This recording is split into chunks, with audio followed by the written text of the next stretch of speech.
یہ ٹویٹس اس کا ہے 20 اکتوبر 2020 کا، کوئی زیادہ دور کی بات نہیں ہے، یہ 2 سال قبل کا ہے، جس میں اس نے عمران خان کے اوپر، عمران کی حکومت کو تنقید کا نشانہ بناتے ہوئے کہا تھا کہ آپ کی دوائی، آپ کی روٹی، آپ کی بجلی مہنگی ہونے سے صرف اس حکومت کو فرق پڑے گا جو آپ کے ووٹ سے اقتدار میں آئی ہو۔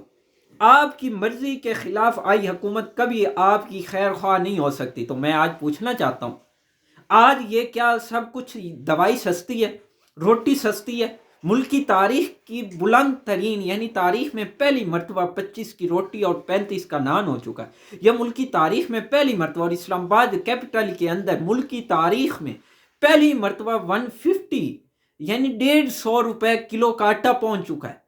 تو محترمہ، یہ آپ خود ہی پھر فیصلہ کر لیں۔ آپ نے ٹویٹس پی ڈی ایم کے اپنے جو کاربندہ ہیں، جو ان کے اپنے بیانات ہیں، وہی ان کا دفاع کرنے کے لیے، یعنی کہ پی ٹی آئی کو اپنا دفاع کرنے کی ضرورت ہی نہیں ہے، وہ انہی کے بیانات دہرا سکتی ہے، اور پی ڈی ایم کے لیے یہی کافی ہے۔ تو اب یہ خود فیصلہ کر لیں کہ کون خیر خواہ ہے اور کون خیر خواہ نہیں ہے۔ تو میرے خیال میں جو نگران سیٹ اپ ہے، وہ اگر ایک تجربہ کار اور صحیح معنوں میں ملک کی خدمت کرنے کے لیے اگر ان کو تعینات کیا جائے تو میرے خیال میں اس میں کوئی دو رائے نہیں ہے۔ اگلی جو خبر ہے وہ یہ خبر ہے کہ ایم کیو ایم کا جو اجلاس ہے ایک بار پھر ہے، اس میں مجھے جو لگتا ہے کہ، اور وہ یہ ہے، آگے چل کے بتاتا ہوں، بلکہ پہلے یہ ہے کہ ایم کیو ایم کا آج رات 11 بجے ایک اجلاس ہونا ہے۔ جب یہ ویڈیو اپلوڈ ہوگی، چونکہ ابھی جب میں ریکارڈ کر رہا ہوں تو ابھی چونکہ 11 نہیں بجے ابھی ٹائم ہے، تو 11 بجے آج گورنر سندھ کامران ٹیسوری کی قیادت میں ایک وفد جائے گا پی ایس پی قیادت سے ملنے، مصطفیٰ کمال سے، اور وہ ایک دوبارہ ری یونائٹ ہونے کی کوشش کرنے کے حوالے سے جو بات گشت ہو رہی ہے کہ ایم کے ایم کو دوبارہ اکٹھا کیا جائے، اور ایم کے ایم کے جو تمام دھڑے ہیں، یعنی کہ تمام جو سٹیک ہولڈر ہیں ایم کے ایم کے، ان کو ایک پلیٹ فارم کے اندر لایا جائے، جس میں فروخ ستار ہے، مصطفیٰ کمال ہے، آفاق احمد ہے، ان سب کو اکٹھا کیا جائے گا۔ اور حتیٰ کہ پی پی کے جو لوگ ہیں، عبد القادر پٹیل، شرجیل انعام میمن، اور اسی طرح ان کے جو دیگر قیادت ہے، وہ ان کی جانب سے بھی یہ رد عمل آ چکا ہے کہ ایون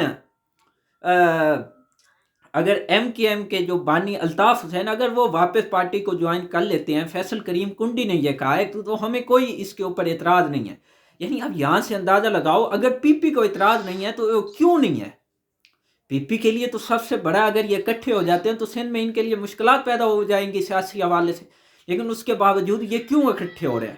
کیا یہ عمران خان کو ڈیمیج کرنے کے لیے تو یہ پورا پلان نہیں رچایا جا رہا؟ مجھے لگتا ہے کہ یہ عمران خان کو اکٹھا، اس کو یعنی کہ ڈیمیج کرنے کے لیے سندھ کے اندر یہ سب کو اکٹھا کیا جا رہا ہے۔ یعنی کہ ایک الطاف حسین جیسا آدمی بھی، اس کو بھی، یعنی کہ پی پی جیسی پارٹی بھی اس کو قبول کرنے کے لیے تیار ہے کہ اگر وہ واپس آ کے پارٹی کی قیادت کرنا چاہتے ہیں تو وہ کر سکتے ہیں۔ کیوں؟ کیا الطاف حسین نے پاکستان کے جو سیکیورٹی کے ادارے ہیں، پاک افواج جیسے ادارے ہیں، ان کے بارے میں کیا کچھ نہیں کہا؟ کراچی کے حالات کے ذمہ دار کیا الطاف حسین نہیں ہے؟ بلدیہ فیکٹری جیسا سانحہ کیا وہ الطاف حسین کی وجہ سے نہیں ہوا؟